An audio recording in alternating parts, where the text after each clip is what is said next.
Talking to you all, I was here a couple of days ago. Some of you might remember that.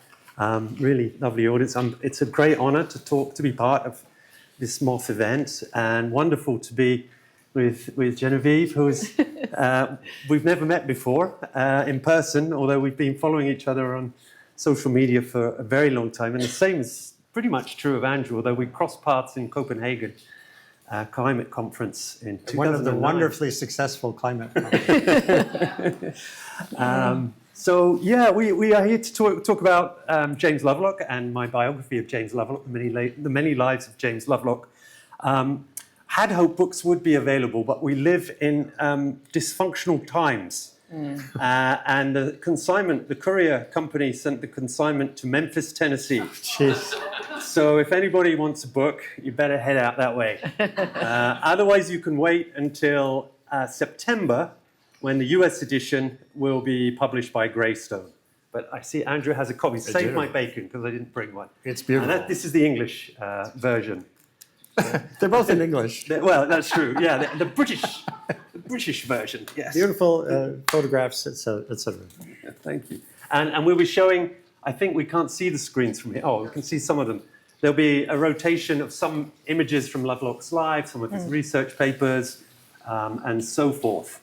I'd like to start. I'll start with, if you don't mind, guys, a brief introduction of the book. Perfect. Before we get into some questions, if that's okay. And I'd like your help just to kind of set the scene a little bit. I want to read a poem by Gary Snyder. And there's some audience participation, so I hope you can help me. And the audience participation is breath. So if everybody can join me, just take a deep breath in. And then as you breathe out, say, ah. Magnificent. That's going to be very helpful in a minute, because this poem, I looked online how Gary Snyder used to read this poem. And I found out to my horror that he actually sung this poem. Fortunately, it's a very, very short poem. So when I do this, draw in your breath. It's only once, and when I do that, please give me an R. So here we go. This is Gaia by Gary Snyder. Deep blue sea, baby, deep blue sea. Gaia, seed syllable. Ah! Thank you very much. I think this is a good way to start, because that breath is at the essence of Gaia. That breath, and I learned this from David Abram, who is part very close to the MOTH collective. But what that breath is the moment that we share our breath with all of the other breaths of all the other living creatures on this planet. Plus all the farts, all the burps, all the emanations of hundreds of thousands of millions of billions of trillions of creatures who are constantly interacting with each other all the time.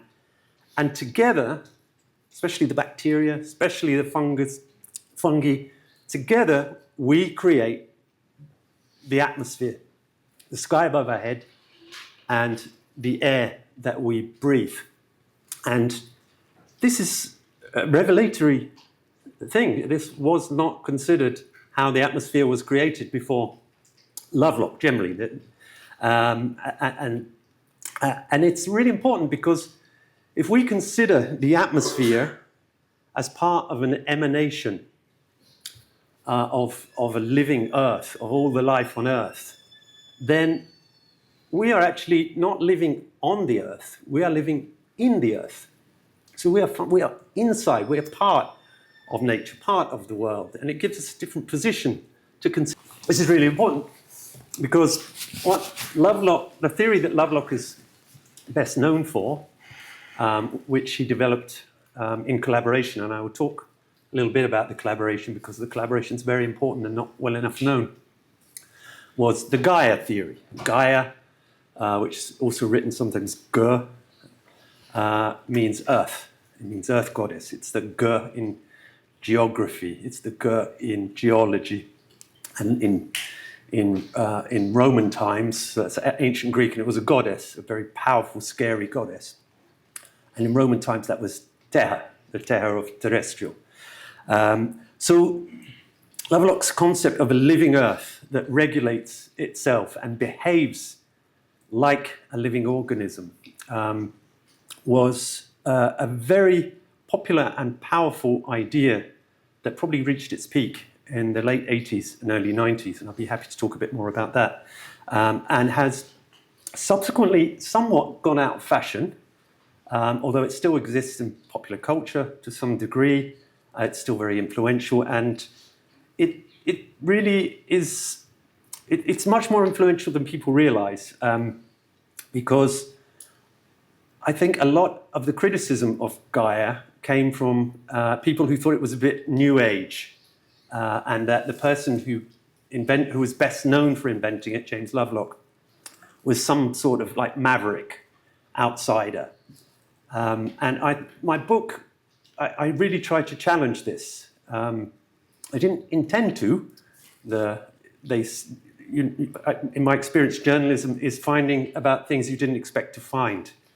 You have one intention with every story, but whenever you start to look into it, it's not what you expect. And it was the same with James Lovelock. I found things that surprised and shocked me, as well as things that delighted me. And I think that in his life, just looking through his life, talking to Jim, and I had the privilege of spending a lot of the last 2 years of his life. James Lovelock lived until 103. He died on his 103rd birthday. And he lived a life where he was involved in so many scientific breakthroughs, from the search for life on Mars, through a discovery of a device, a super sensitive detector that helped to discover pollutants and also helped to discover the ozone hole in the atmosphere. And he wasn't always on the right side of history. He kind of became known as a green guru, but he started out working for the military establishment, for Shell, and even on the fringes of biological weapons. And most interestingly and intriguingly, working for MI5 and MI6, where he was, he described himself as a mini Q. You remember the character in the James Bond films? There's always the boffin who invents something. That's Q. So Jim, we became friends. He was always Jim to me. Jim had this other role that was quite secret, and he couldn't talk about it for almost his entire life because he was bound by confidentiality agreements with Shell and by secrecy agreements with the Ministry of Defense. Mm-hmm. And so he said to me at the end of it, he said, I can say things to you that I could never say before because I'm at the end of my life and I know I will not be alive when your book is published. Wow. And sure enough, he died on the age of 103, 2 years before my book came out. My book about him came out. So yeah, I learned about this other side of Jim, and I learned how relationships were really important, affairs that he hadn't been able to talk about before, but were absolutely formative in some of his biggest ideas. And I'll talk about those in 1 second, very briefly. But first, I think my initial reaction to Jim's involvement with Shell, he warned Shell in 1966 that fossil fuels would destabilize the atmosphere. He defended the petrochemical companies over the ozone hole. So these things really shocked me. And the MI5 really shocked me. I'm obviously from a kind of a green background. I thought, what does this mean for Gaia? It can mean many things. I think we should be very wary of this idea of self-regulation, which is a politically loaded term. But in another sense, it does make his theory, in some sense, more robust in terms of in that he wasn't just a maverick figure on the outside. He had access to the best data, much of it kept secret, from the Ministry of Defence, the Met Office of the UK, NOAA in the US, and many, many other organizations. So his theory, the Gaia theory, his co-theory, was based on really strong empirical evidence, and from someone who, even though they presented themselves as an independent, was actually very deeply inside the establishment, the military establishment. He used to dine, well, not that often, but would dine with the royal family. And so he wasn't this outsider, this fringe person. So I think in some ways that means it's not just strange New Age stuff. I quite like strange New Age stuff, for what it's worth. And the other point that's really important, I think, is that Jim didn't develop the Gaia theory by himself. Mm-hmm. He was, I'm sure, the most important figure in carrying it forward. I've no doubt about that. But if we look at, I tried to structure the book not as the individual trajectory of one man, but as layers of relationship, that each chapter is a different relationship. So the layers of relationships that together create a personality, set of behaviors, and ideas such as the Gaia theory. So in that sense, I call it an anti-biography, not because it's against Jim, but it's against that idea of the individual man deciding history. So the relationships, very briefly, one is with a woman called, a very, very intelligent woman, American woman called Diane Hitchcock, who was a consultant for NASA at the Life on Mars program. And she and Jim had an affair. And it was Diane Lovelock who really, I think, was the first person to write the key understanding behind the Gaia theory, which is that the atmosphere of our planet suggests that the planet is alive or behaves like a living organism. And in one of her letters to Jim, she calls that living, the great animal. And that great animal is kind of what became Gaia. So she was very important. And she is on some of the papers. Lovelock did acknowledge her once or twice, but her name's largely been lost in history. The second person is Lord Baron Rothschild of Shell, who was Lovelock's boss for a period of years. And he kind of pushed Gaia in the direction that industry wanted Gaia to go, that it's all about a planet that self-regulates. Because if a planet self-regulates, governments don't need to self-regulate. So it's a kind of get-out-of-jail card for polluters. And Rothschild, who Lovelock admired enormously, and who also introduced Lovelock to the Secret Services, by the way, he nudged Gaia in that direction. And then later along comes another incredibly brilliant woman that many of you will know by the name of Lynn Margulis, who gets involved in Gaia and really helps to push Gaia back in a more ecological direction and focusing much more on how small organisms are the key players in kind of creating a planetary atmosphere and regulating the way the Earth works. And there are many, many others. One of the, sometimes I get a little bit despondent about, Jim, really, you work for Shell? Oh. But then I look at all through his life, the people who were drawn to him are a credit to him. People like Lynn, of course, but Carl Sagan, Steve Schneider, Bruno Latour, really towering intellectual figures. And I think Lovelock had this ability to bring them all together. So I think I'll just wrap up briefly here in this initial session by saying, I think, okay, Jim is maybe not who at least I thought he was. He's more interesting, he's more complicated. But at the same time, Gaia, as I found out, is not something that belongs to one person. It's not the brainchild only of Jim. It's something that's built up over layers of influence, some good, some bad. It's a contest. It's evolving. It's like life itself. It's up for grabs. And I think there is many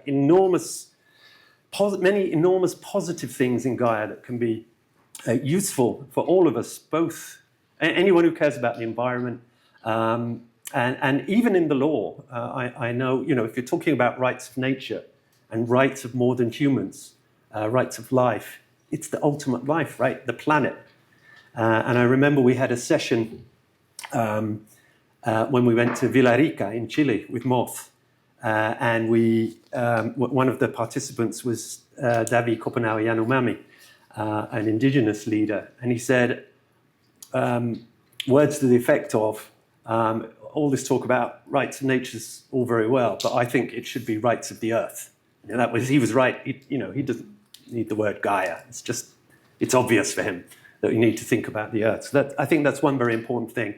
And then some other things that in Ecuador, in the courts, when they're fighting for the rights of recognizing indigenous ideas of a living forest, which is really important, the courts used references to Gaia and Lovelock to show that actually there are parallels in Western science.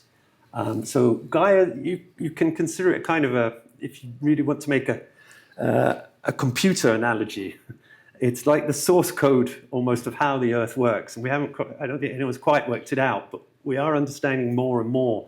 And these days, Earth system science, as I said before, owes a lot to James and Gaia. And Gaia, at its peak, really had an appeal that crossed different left politics, right politics. It appealed to artists. It appealed to religious groups. It appealed on an emotional and a spiritual level.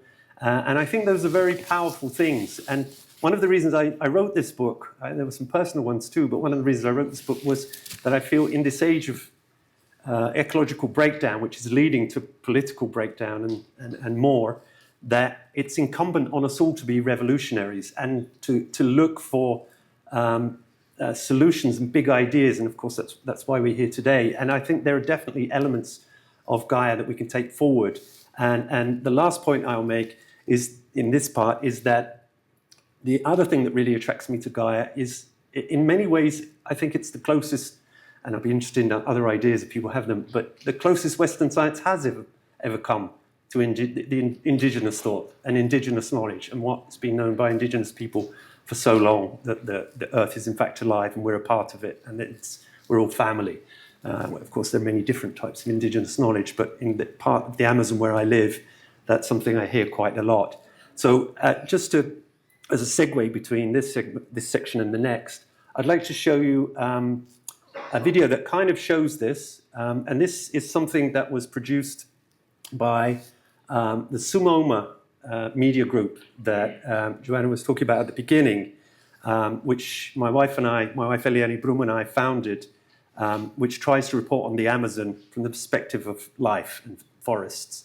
And we have a training program for indigenous and riverine journalists. And what I will show is I'm so happy that one of our newest entries, he's only 18 years old, Wayash Baya, has produced a little 1-minute video that he filmed on his phone last week and he put online just a couple of days ago, and it's a poem to life. So if we could just see that, please. A chuva, o encontro sutil entre o céu e a terra.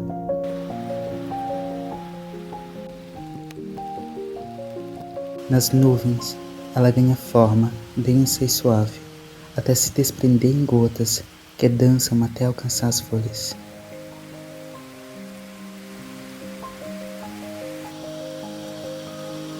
Cada pingo é uma carícia no solo, um suspiro da floresta que se revigora.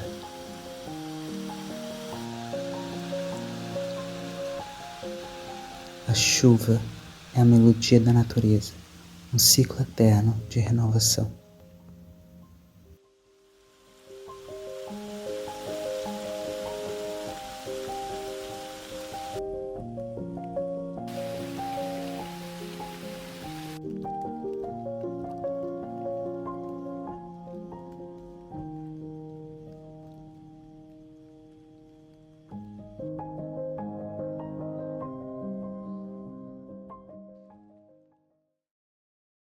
So it's wonderful what he's done. So he filmed everything, and he wrote the poem. So sorry, I fear that was a little longer than I Please. meant, but It's fascinating. I'd love to hear from you I guys. think you're first. I'm first? Yes. Okay. Well, first of all, thank you for writing this book. I found it absolutely fascinating, and it not only taught me more about Gaia, which I thought I already knew a lot about, but it completely upended my understanding of Lovelock, because I've encountered him only as a kind of, as you say, green guru, but also from the perspective of the environmental humanities critique of him as someone who advances the interests of fossil fuel companies. And what I found in your book is someone who's much more complicated than that, in part because the story that you tell of the development of Gaia is, to me, a story of collaborations that perhaps even shade into the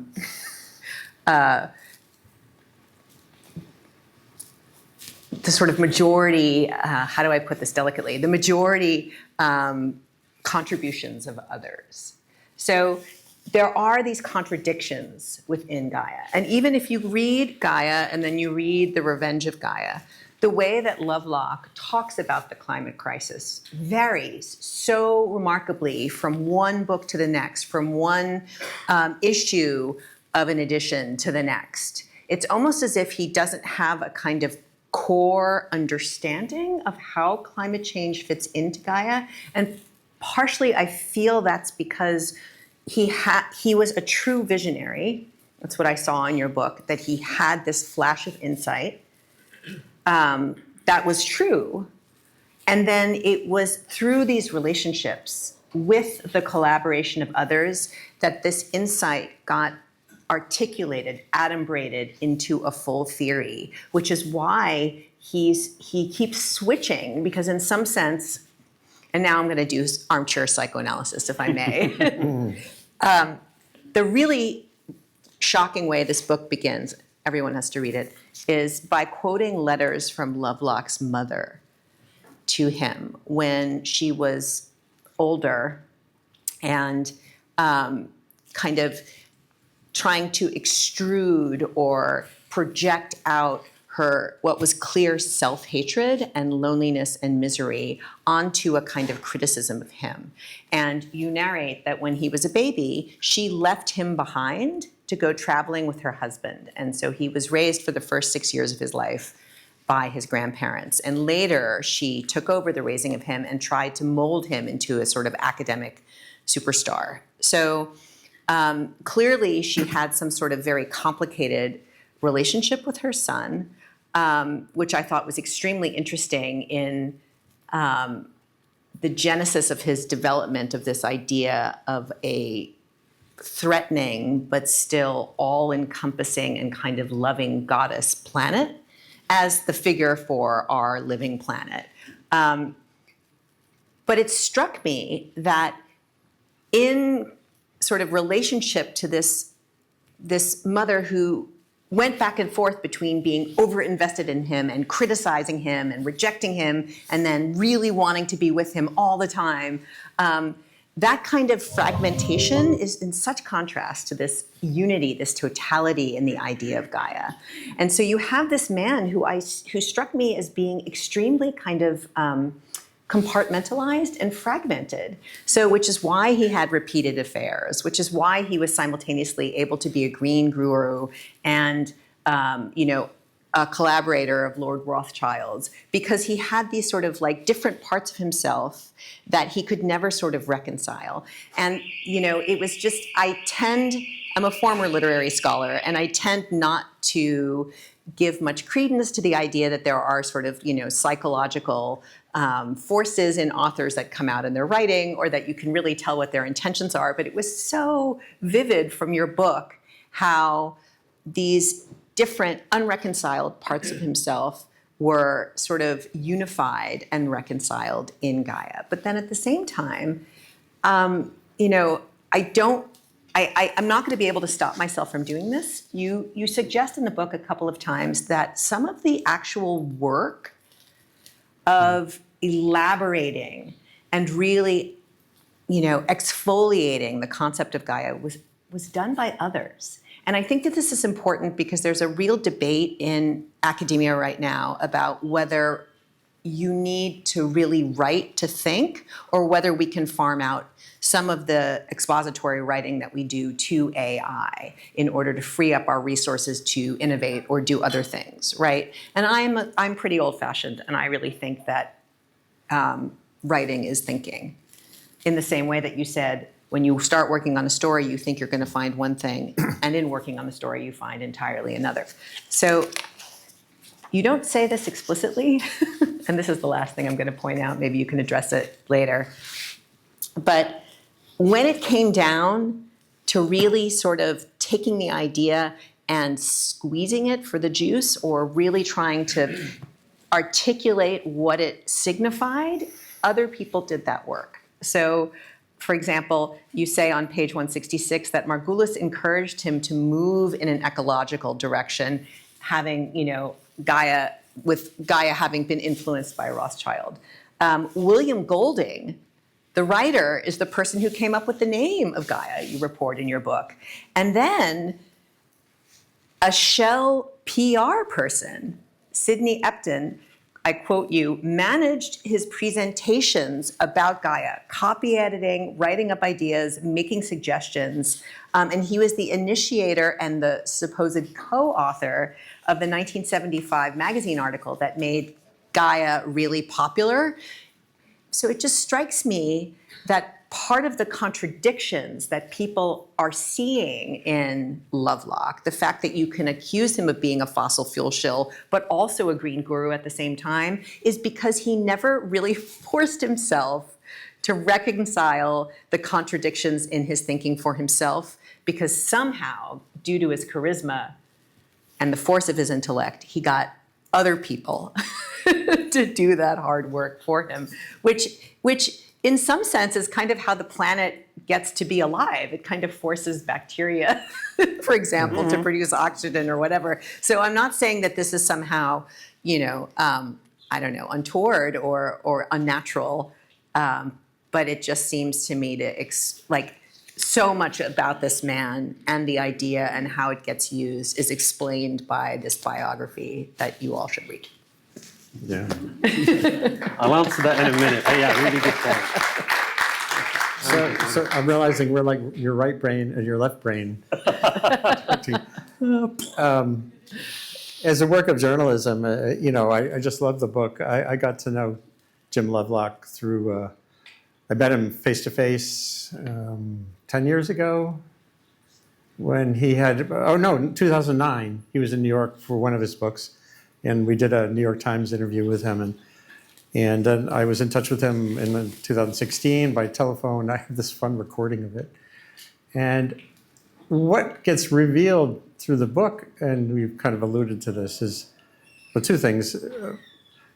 Divergence. There are two, as your title says, there's multiple Jim Lovelocks. And in that he represents the span of human responses to environmental stress in himself at different times and in different places. I started writing at the New York Times 2011.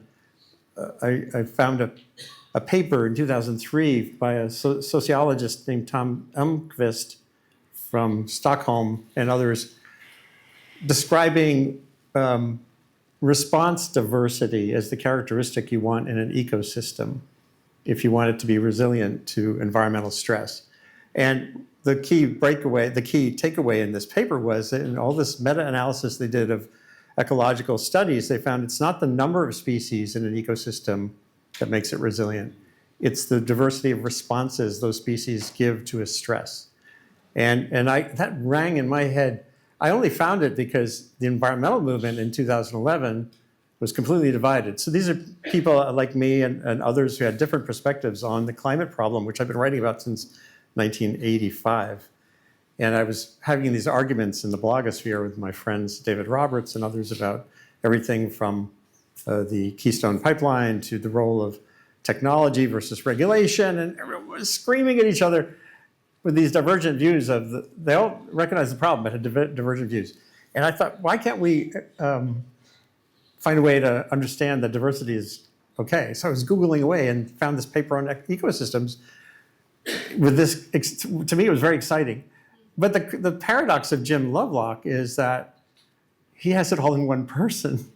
So part of my question for you will be, what that means. As I've been saying, if we were all Greta Thunberg, or if we were all Bill Gates, we would not solve or even begin to address the climate problem.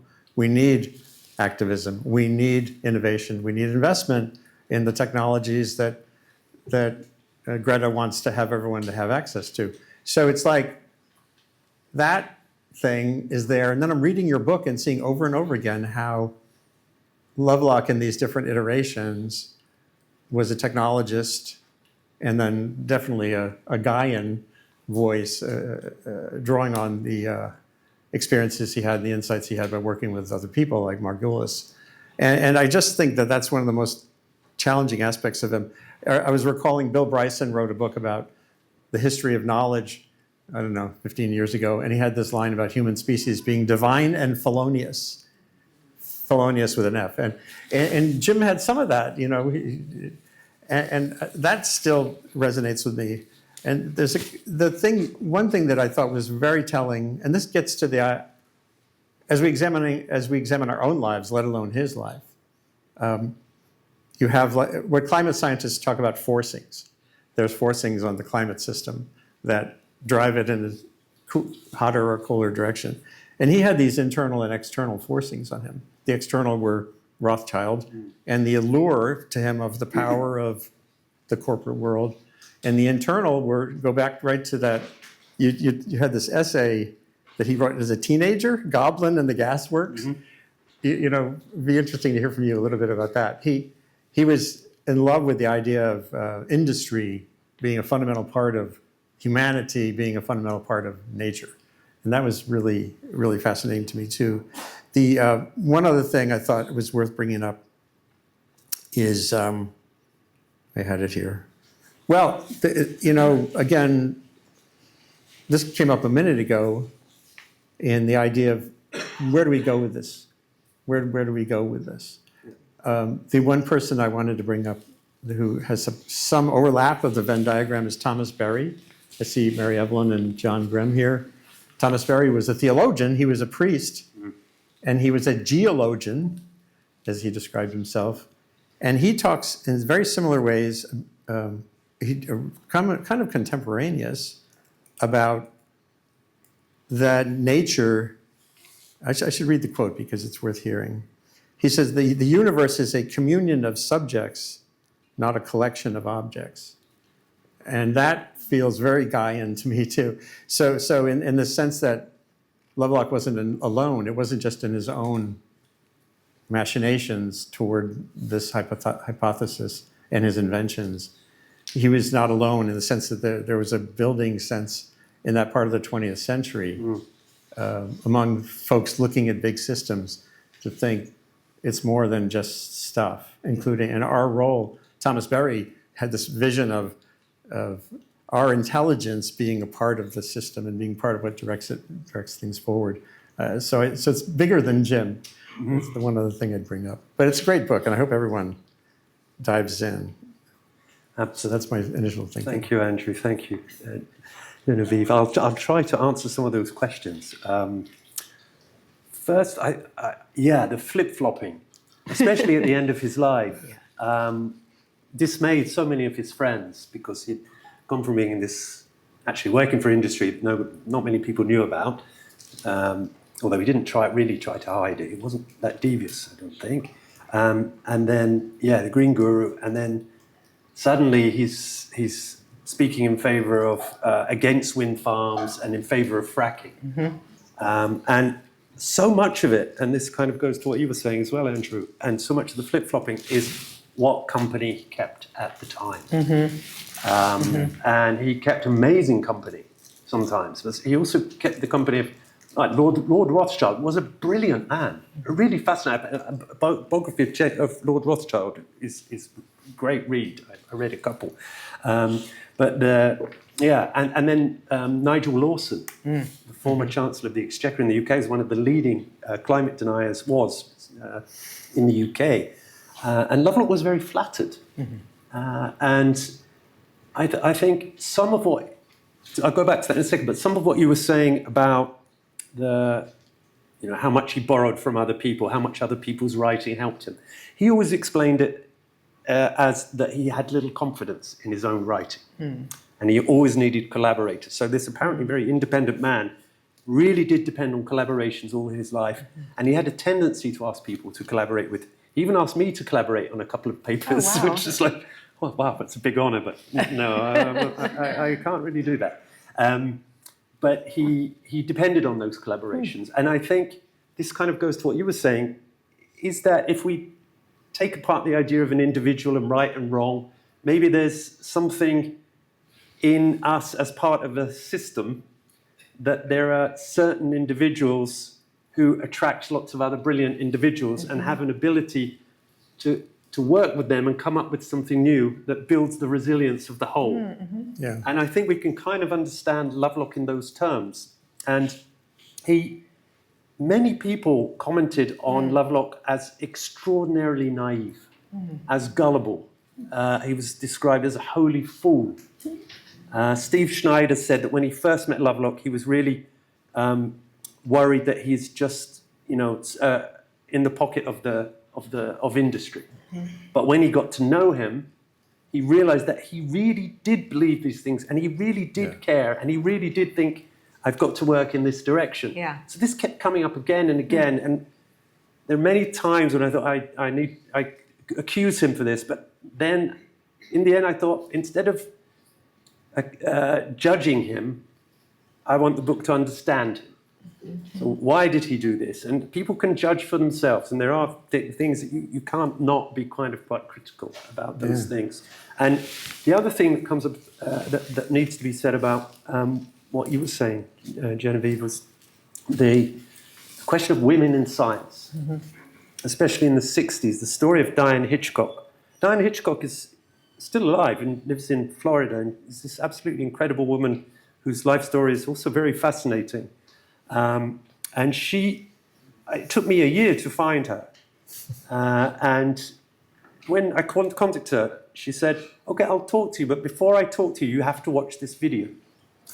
And this video was a scathing critique of sexism in science in the 1960s. Yeah. And she said, you have to understand, I had so many great ideas, but nobody would listen to me except Jim. And Jim was the kind of guy, he was gentle and caring, and they had this torrid, terrible, difficult affair. They loved each other enormously, but couldn't say it to each other. I mean, it's a heartbreaking part of the book. But I hope the book kind of gets her more recognition, because she couldn't at that time. And Lynn Margulis, she had terrible difficulties getting her papers accepted. I mean, they were very radical for the time, so that tends to happen to radical people. It takes some time, but I think a big part of that was because she was a woman as well. So there are those elements too. But yeah, I think I think that point you were making, Andrew, about Tom Berry and intelligence being part of the system. Jim certainly saw it that way. His last book, Nova Scene, which Bruno Latour said to me, his later books are not so good. Really, the best Lovelock books are probably up until about 2006. And then Nigel Lawson got at him. And so there's a phase where he really, it's going to be all right, don't really worry about the climate. Whereas 3 years earlier it said, by 2030 we're all finished. So it really did depend on who he was with. But Lovelock, in his final book, Nova Scene, which was also a collaboration, Lovelock says, yes, this idea that humans are a way of gathering information. And that this is the next stage of evolution, is that we've gone from converting sunlight into energy and now energy into data. and I think he saw me as a way to download his brain at the end of his life and kind of reveal some things that hadn't come up before. I think, sorry, we've got 5-minute sign. Can I offer one observation? Please. My last interview with him, that phone call, the last question I asked him was, so how do you think we're going to do? I said, are we going to glow on like a solar-powered LED light, or are we going to burn out like a struck match? And he said, oh, no, we're just going to be pushed aside by Silicon Life. Just what you were saying. Yeah. This is 2016. He said he was talking about Kurzweil and the singularity. And he says, because Silicon Life can get a lot hotter than we can. Like, it can survive a much hotter climate on Earth. So that's where he was going at the very, at least at that point. And he I think it's worth noting as well that, he did make this sort of turn towards climate denialism. He never denied climate, never. And even when he was with his denier friends, including one secret dinner with Prince Philip, the Duke of Edinburgh. Oh, that was such a great story. Which is astonishing. Even there, whenever Nigel Lawson and others said, oh, it's all trumped up, it's not true, Lovelock would always say, no, it's true. It's really true, but we have the capacity to respond. And he would say things in that way. But towards the real end of his life, he had another friend, the last friend, was Bruno Latour, who was so ironic. Nobody is less like Lord Lawson. Bruno Latour, the great French intellectual and philosopher, and Latour again influenced him. And he said to me, he was, even at 103, which was, he was planning another book. And he said, this book is going to be about how humans are going to be more and more like insects, because we're going to be, we're going to live in cities, we're going to have colonies, we're going to be very carefully organized in communities, and women are going to run things. Love it. So maybe that's a good, I don't know if we have time for questions. Do we have time for questions? None? Oh, no, sorry, everybody. I have one more. Okay, yeah. So my sense of the Gaia part of Jim was that he butted up against it when unknowability came into his life. That, he did this electron capture device. He was an unbelievable engineer and inventor. But as he tried to articulate Gaia more profoundly using a model like Daisy World, and then having this pushback, there's that scene, the guy pummels him with critique at some meeting, and he doesn't have an answer. Remember, I don't know when that happened. I can't remember when it happened. But there was a scientist who really pushed back hard, a young scientist, and he didn't really reply. Oh, yes. So I think in science there are issues that are known unknowables, and there are dimensions of Gaia that will always make it a hypothesis more than a theory. Theory being something like gravity. And I think that was his divide, was to, and I'm curious if you have some sense of whether this might be possible. He articulated Gaia as a way to celebrate that wonderment part of what's revealed by science. Yeah, he absolutely did. Yeah, wonder was a big part of what drove him. You talked a little bit about his childhood. He was very lonely. His best friend was basically walking the trees and so on. And he absolutely adored science, and he really believed that science would improve humanity's lot in the world and would help nature.